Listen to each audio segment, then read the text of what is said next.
Yo, my brother and my sister, kembali bersama saya Gaks di Madocha. Ya, kali ini saya akan membahas soal kelangkaan BBM yang katanya bakalan terjadi dan yang lain-lainnya ya. Soalnya kalau kalian juga nonton, ada kontennya dari Om Benix, itu ada katanya diprediksi bakalan terjadi market crash. Ya pokoknya mah itu mah ekonom lah ya, bagian ekonom.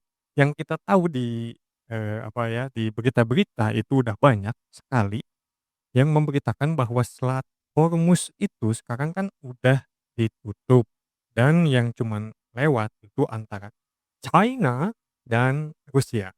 Nah, jadi Indonesia itu bakalan susah gitu ngeimpor bahan bakar dari Timur Tengah lagi, yang notabene ya meskipun kita tahu sendiri, kalau yang tercatatnya itu dari Arab Saudi dan yang lain-lainnya itu, ranking 3 ke bawah lah, tapi kita itu banyak ngeimpor dari Singapura dan Malaysia. Nah, terus kan, kita kan tahu Malaysia itu kan Singapura itu segede itu.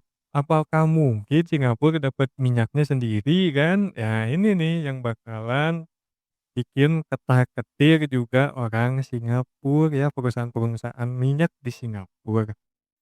Nah, kita kan, nggak bisa beli gitu ke Iran, kita juga nggak kayak susah beli ke Rusia.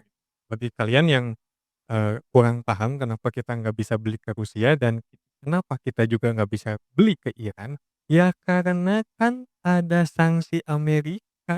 Kita itu dari kemarin ikutan BOP dan yang lain-lain kan buat nurunin tarif yang ternyata tarifnya direset lagi gitu ya. Kalau nggak salah sih untuk item-item tertentu itu masih di 0% kalau nggak salah ya kalau dari kontennya, Om Benix. Nah, ini yang jadi, jadi ketakutan saya karena kan kalian tahu sendiri, saya udah, singgung di konten sebelumnya bahwa Indonesia ini kan bergantung sekali dengan minyak bumi dan kita itu untuk distribusi barang itu pakai minyak bumi. Apalagi nanti kalian tahu kan supply and demand dan untuk, lebaran, mendekati lebaran gitu ya, sekarang juga kan, bulan puasa. Itu tuh biasanya dibarengi dengan kenaikan harga barang. Nah, sekarang barang naik, bensin susah, bagaimana nih? Menurut Pak Bahlil aja kalau dikutip dari media-media mainstream yang ya ada apa ya, berita-berita dari media mainstream, itu tuh kan kata Pak Bahlil ini mah, katanya cuman 20 hari karena kita nggak punya penyimpanan, kilang penyimpanan gitu buat si bensin-bensinnya ini gitu, bahan bakar solarnya dan segala macamnya. Tapi kan kalau menurut ini mah menurut Pak Purbaya, katanya kan waktu itu diminta atau ditawarin kerjasama bikin kilang, bikin ya sarana penunjang kan nggak mau katanya. Ya koreksi saya semoga aja saya salah gitu ya. Bukan nggak mau mungkin karena, Pertamina mempunyai rencananya sendiri katanya ya, kata Pak Purbaya ini ya, waktu itu kan ada, kalian cari aja videonya.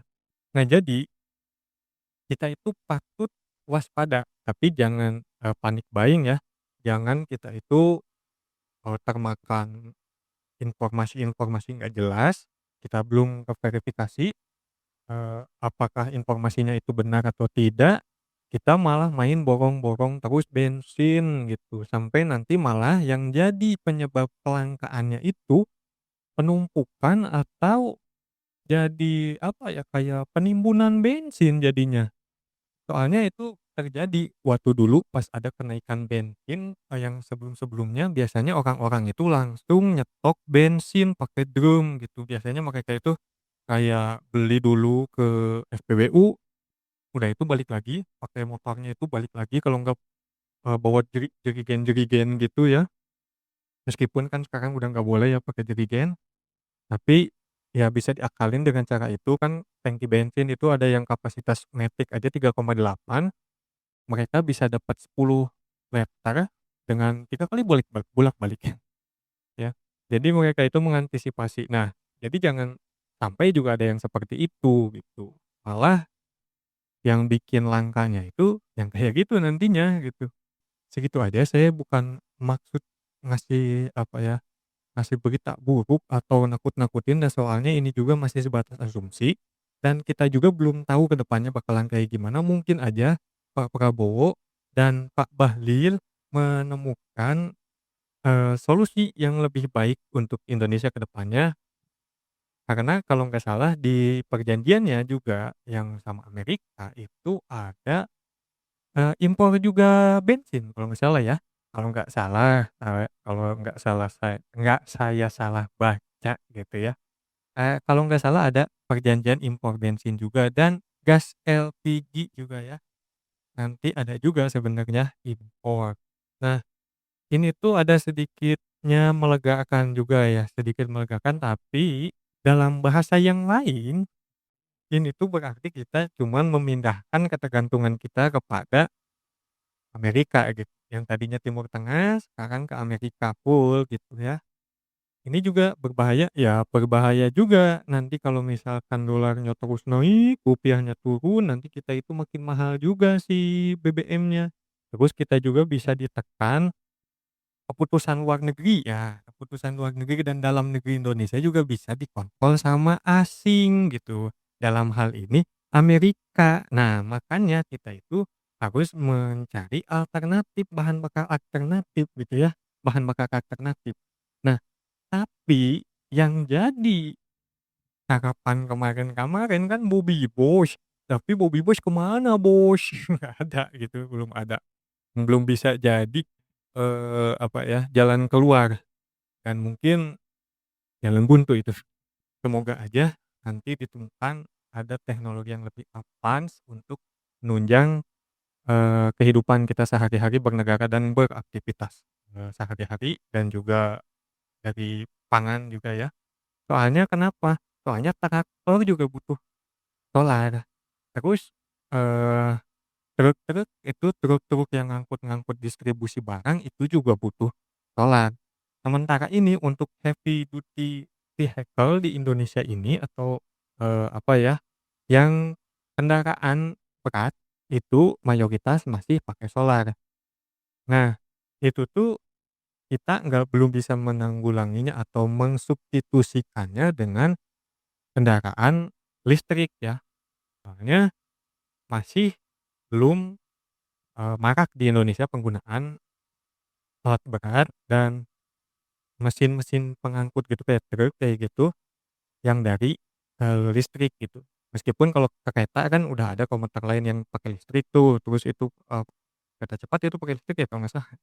Nah itu juga, tapi kan kalau yang misalkan kereta antar daerah atau ya kereta-kereta di Pulau Jawa yang lainnya gitu, biasanya kan masih pakai mesin diesel. Nah, ini yang harus menjadi perenungan kita gitu ya. Semoga aja kita nanti ke depannya aman dan Indonesia jauh dari, agresi-agresi militer gitu ya. Apalagi sekarang katanya mau ada siaga 1, aduh nggak tahu saya ini. Saya mau baca-baca lagi beritanya dan terima kasih sudah menonton. Jangan lupa like, comment, dan subscribe. Bye.